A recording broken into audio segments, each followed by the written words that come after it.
अदालती महाज पर तहरीक इंसाफ को एक बड़ा रिलीफ मिला है क्योंकि चीफ जस्टिस की सरबराही में 3 रुकनी बेंच ने बानी पीटीआई की 9 मई के 8 मुकदमात में जमानत मंजूर कर ली है और अब बानी पीटीआई की जमानत से मुताल्लिक 4 सफ़ात पर मुश्तमिल फैसला भी जारी हो गया है, जिसको चीफ जस्टिस याह्या अफरीदी ने तहरीर किया है। तहरीरी फैसले के मुताबिक दोनों फरीकैन के वकला को सुनने के बाद अदालत ने गौर किया है कि इस्तगासा का मौक़िफ़ यह है कि दरख्वास्त गुजार ने इन जराइम के इर्तिकाब की सिफारिश की ज़मन में 3 गवाहान के बयानात और इलेक्ट्रॉनिक मीडिया के मवाद की निशानदेही की गई। जब अदालत के रूबरू ये बात रखी गई और इसी वक़ूए में मुलव्वस दीगर मुल्ज़िमान एजाज अहमद चौधरी, इम्तियाज़ महमूद और हाफिज़ फ़रत अब्बास को पहले ही ज़मानत मिल चुकी है, तो प्रोसिक्यूटर ने मौक़िफ़ अपनाया कि मौजूदा दरख्वास्त गुजार का केस मुख्तलिफ है, इसलिए यकसानियत का उसूल लागू नहीं होता।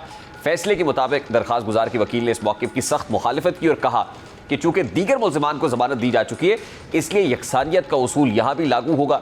मज़ीद कहा कि दरख्वास्त गुजार का केस एजाज चौधरी से भी ज़्यादा बेहतर है क्योंकि वहाँ तफ्तीश मुकम्मल हो चुकी थी और ट्रायल शुरू हो गया था, जबकि यहाँ वो मराहिल अभी बाकी हैं।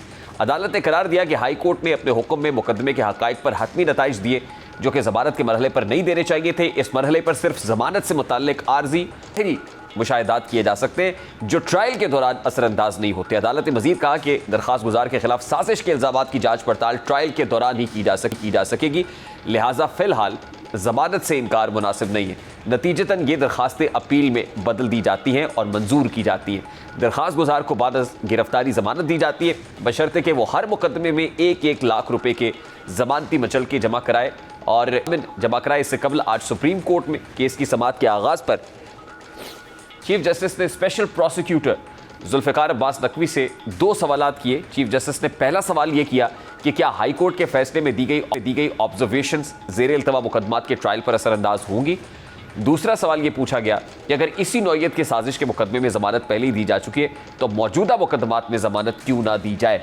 चीफ जस्टिस की जानिब से पूछे गए इन सवालात पर प्रोसिक्यूटर ने मौक़िफ़ इख्तियार किया कि बानी पीटीआई तमाम मुकदमात में मरकज़ी किरदार है और इनके खिलाफ ज़ुबानी और इलेक्ट्रॉनिक शवाहिद समेत गवाहान के बयानात मौजूद है। दौरान समाअत अदालत ने वाज़ेह किया कि शवाहिद का जायज़ा ट्रायल कोर्ट में लिया जाएगा और सुप्रीम कोर्ट मेरिट्स पर ऑब्जर्वेशंस नहीं देगी ताकि ट्रायल मुतासर ना हो। अब इन केसेस में बानी पीटीआई को ज़मानत ज़रूर मिली है लेकिन ट्रायल अभी बाकी है, इसलिए ये नहीं कहा जा सकता कि ये कोई परमानेंट रिलीफ है, जुज़ वक्ती रिलीफ है, कुल वक्ती रिलीफ नहीं है। लेकिन पाकिस्तान तहरीक इंसाफ सेलिब्रेट कर रही है।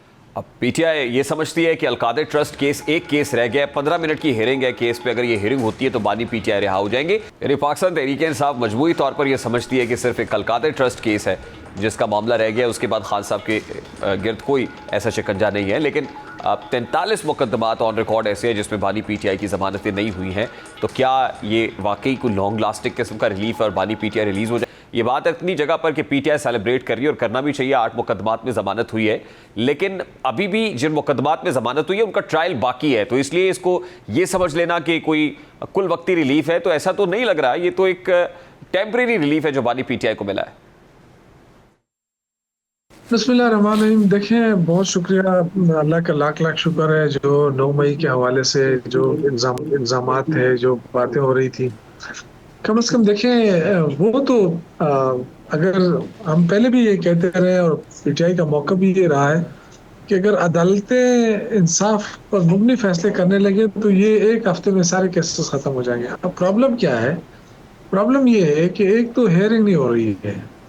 आप देखें बहुत सारे केसेस में इमरान खान जो है वो कभी अडियाला जेल के अंदर हेयरिंग होती है तो कभी नहीं होती है, कभी प्रोसिक्यूटर जो है उसके पेट में दर्द होता है, मतलब बहुत सारे इश्यूज है, मैं उस पर नहीं जाना। लेकिन शौकत यूसुफ साहब, इल्जामात से मुबर्रा तो भी बानी पीटीआई नहीं हुए क्योंकि इन केसेस के ट्रायल तो अभी होने हैं, तो ट्रायल होना है यानी पिक्चर अभी बाकी है मेरे दोस्त। देखिए, जब आपको पता है ना, जो इस तरह के केसेस के अंदर जब एक चीज स्टेब्लिश ना हो, आप इल्जाम हो, तो इल्जाम के दौरान तो आपको जेल में नहीं रखा जा सकता। उस पर तो देखिए 302 केस में भी लोगों को जमानतें मिलती हैं। ये आप मुझसे ज्यादा आप समझदार हैं। बात आपकी तो बिल्कुल दुरुस्त है यूसुफ सही साहब, आप बिल्कुल ठीक कह रहे हैं कि जाहिर है नहीं जब जमानत होगी, लेकिन केसेस और भी है ना सर, 43 केसेस ऐसे हैं जिसमें जमानतें नहीं हुई हैं बानी पीटीआई की। नहीं तो देखिए, जो मेन केसेस थे वो तो यही है ना, मेन तो 9 मई था ना जी। अलकादर ट्रस्ट केस भी बड़ा मरकजी केस है सर। अगर मेरा ये ख्याल है कि अगर ये ओपन ट्रायल हो जाए ना, ओपन ट्रायल, और ये समाते जल्द से जल्द हो जाए, तो मेरे ख्याल से उसमें भी कुछ है तो नहीं, सिर्फ वो कहते हैं ना, दुम से पकड़ा हुआ है खामखा। और लेकिन मैं ये समझता हूँ कि देखिए, मुल्क इस चीज का मुतामिल नहीं हो सकता। इस वक्त जो मुल्क के प्रॉब्लम है वो कुछ और है। देखिए, माशी तौर पे मुल्क बदहाली का शिकार है। आप देखें कि एक तरफ सैलाब आ रहे हैं, उससे नुकसानात, आपका कराची डूबा हुआ है, मईशत गिर रही है, आपकी पैदावार में कमी आ रही है, आपका एक्सपोर्ट कम हो रहा है। तो ये बहुत सारे इश्यूज हैं, दहशतगर्दी हो रही है दो सूबों के अंदर। तो इन हालात के अंदर आप इतने बड़ी पॉपुलर जमात के लीडर को कब तक आप जेल में रखेंगे? और जो उसके साथ जो जुल्म ज्यादती बुशरा बीबी के साथ, उनके साथ, ये चीजें तो बाहर आ रही है ना, सामने आ रही है कि आप 4 महीने से आप उनको अखबार नहीं दे रहे हैं, उनको टीवी लगाने नहीं दे रहे हैं। मतलब ये क्या तमाशा अच्छा, बना हुआ है आपने आखिर? पाक फौज के शोबा ताल्लुकात आमा की जानिब से जारी करदा रिलीज तो देखी होगी, जिसमें 9 मई से मुतालिक जो माफ़ी की एक परसेप्शन दी गई कि माफ़ी मिल सकती है, तो उसको तो उन्होंने डिनाई किया, तरदीद किया, ऐसी कोई बात नहीं है। ये इस तरह माफिया मांगना और इस तरह ये तो देखे ना, ये तो वो पानी के अंदर पत्थर फेंकना होता है ना, कि कितनी इसमें लहरें निकलती हैं। तो ये वाली बात है। देखिए, हम तो अदालती निज़ाम पे यकीन रखते हैं। अगर अदालतें इंसाफ देना शुरू कर दें, तो मैं यकीन से कहता हूँ कि इन केसेस में कुछ भी नहीं है। देखिए, ये तो इल्जामात लगे हैं ना। अब इल्जामात साबित तो नहीं हो रहे हैं ना।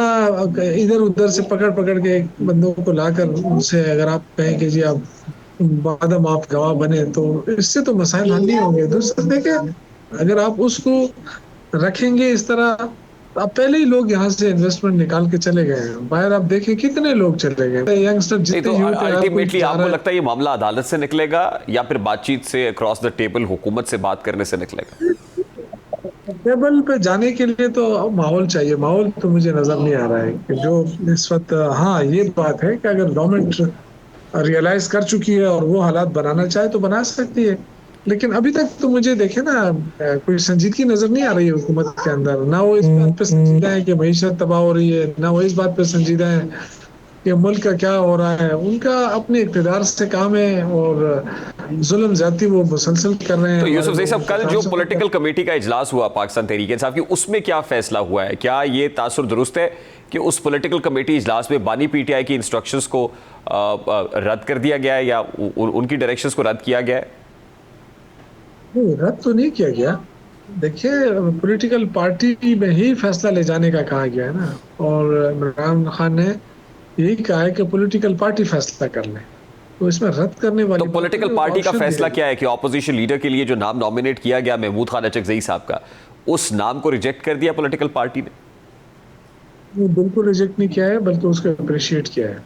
मेरे जहाँ तक मालूमात हैं, बिल्कुल अप्रिशिएट किया गया है, और ये एक बेहतरीन फैसला करार दिया गया है इन हालात के अंदर। देखिए, ये कोई पहली दफा नहीं हुआ है, माजी में भी इस तरह के फैसले हुए हैं, और ये अच्छी बात है। और मैं समझता हूँ कि देखिए, मुल्क को अपने बेहतर रास्ते पे डालना है। और इस वक्त महमूद खान अचकज़ई एक सीनियर लीडर भी हैं, सियासतदान भी हैं, और समझदार भी हैं। तो आई थिंक उनकी मौजूदगी से हम भी फायदा उठा सकते हैं, और मुल्क को बड़ा फायदा होगा अगर उनको पीटीआई सपोर्ट कर रही है, उनके पुश पे खड़ी है। तो मेरे ख्याल से ये मुल्क के लिए भी बेहतर होगा। और महमूद खान अचकजई साहब की नॉमिनेशन क्या कंसर्न क्वार्टर्स के लिए कोई पैगाम है, कोई मैसेज देना चाह रहे हैं आप? देखिए, हम सबका मुल्क है, बस मुल्क की खैर होनी चाहिए। इस वक्त देखें ना, सैलाबों से भी नुकसानात हो रहे हैं, बारिशों से भी नुकसानात हो रहे हैं, और इस वक्त हमारा सूबा जो है वो तो बहुत ही मुश्किल में है। तो हम तो ये दुआ करेंगे कि अल्लाह ताला हर तरफ से खैर करे, और मिलकर पाकिस्तान को बनाने की जरूरत है। इस वक्त देखें ना, जो जो नुकसानात हुए हैं, जो सालों में हम इंफ्रास्ट्रक्चर बनाते हैं, वो मिनटों के हिसाब से मलिया मिनट हो गए। तो उसको खड़ा करने के लिए सबको मिलकर काम करना होगा। शुरू दिन में जो वज़ीर आज़म ने टेलीफोन किया, पंजाब और सिंध और बलूचिस्तान के वज़ीर आला ने अली अमीन गंडापुर साहब को फोन किया, तो उससे एक अच्छा तासुर मिला। लेकिन बाद में जो है ना, ये हुआ कि अभी तक उनकी तरफ से कोई ऐसा मैसेज नहीं आया है सूबाई हुकूमत को कि हम आपके साथ मिलकर बैठकर जो बहाली का काम है वो हम करेंगे। तो मेरा ख्याल ये कि इस चीज़ की तरफ भी मीडिया को तवज्जो दिलाने की ज़रूरत है कि जो लोगों ने जो हुकूमतों में हैं उनको चाहिए कि मुश्किल वक़्त में ये सूबा भी पाकिस्तान का हिस्सा है।